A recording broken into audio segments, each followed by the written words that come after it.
So we sent for old McDougal, and he stated in reply that he'd never played at cricket, but he'd half a mind to try. He couldn't come to practice, he was getting in his hay, but he sure as well showed those biggers from Molongo how to play. Now McDougal was a Scotsman, and a canny one at that. So he started into practice with a paling for a bat. He got Mrs. Mac to bowl him, but he couldn't run at all, so he trained his sheepdog Pincher how to scout and fetch the ball. Now Pincher was no puppy, he was old and worn and grey, but he understood McDougal and was accustomed to obey.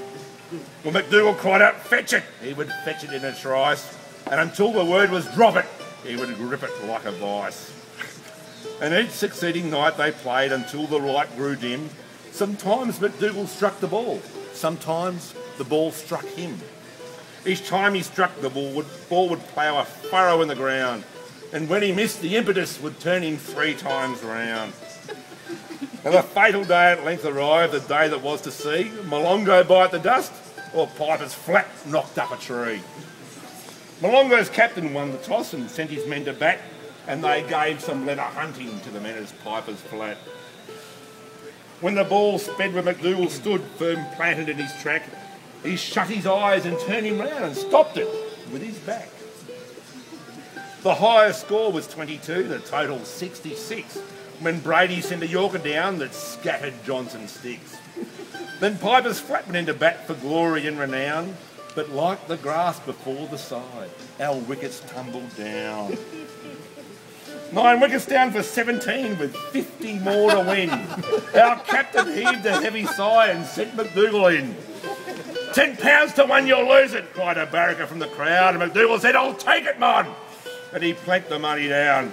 He girded up his moleskins in a self-reliant style, threw off his hat and boots, and faced the bowler with a smile. He held the bat the wrong side out, and Johnson, with a grin, stepped lightly to the bowler's crease and sent a wobbler in.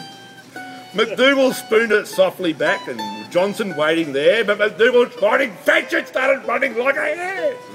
Molongo shouted victory, he's out as sure as eggs, when Pincher started through the crowd and jumped through Johnson's legs.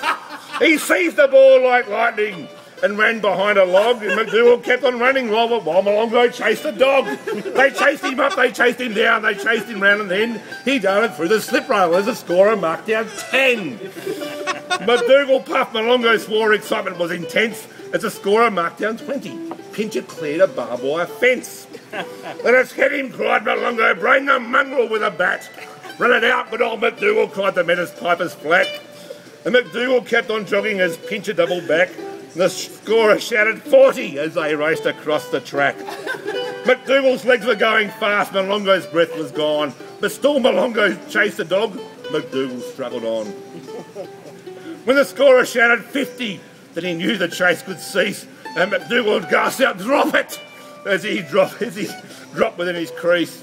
Then Pincher dropped the ball, and instinctively as he knew, discretion was the wiser plan. He disappeared from view. And as Molongo's beaten men exhausted lay around, we raised McDougal shoulder high and bore him from the ground. We bore him to McGuinness's where lunch was ready laid. We filled him up with whiskey punch for which Molongo paid. We drank his health in bumpers, we cheered him 3 times 3. And when Molongo got its breath, Molongo joined the spree. And the critics say they never saw a cricket match like that when McDougal broke the record of the game at Piper's Flat. And the folk are jubilating as they never did before because we played Molongo cricket and McDougal topped the score. Yeah. Makes it help my heart. You need a drink, mate. The old man did it.